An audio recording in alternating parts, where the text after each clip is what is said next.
I just recently put my name on the growth program. Not that turning wrenches is not what I want to do, but it's to bring my experience to a whole new other level. And I signed up for the client success management position, and what I want to do is educate our customers on what it is that we do and why sometimes it takes longer or why sometimes we can do this more efficiently, so that they can come to us instead of go to a different customer. It's also a little bit of sales,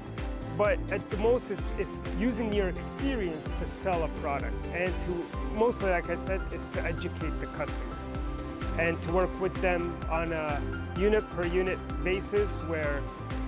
we could find out why this unit is taking a little bit longer, or what it is that we're doing to that unit to make it more efficient for the customer and that they can have it on the road a longer period.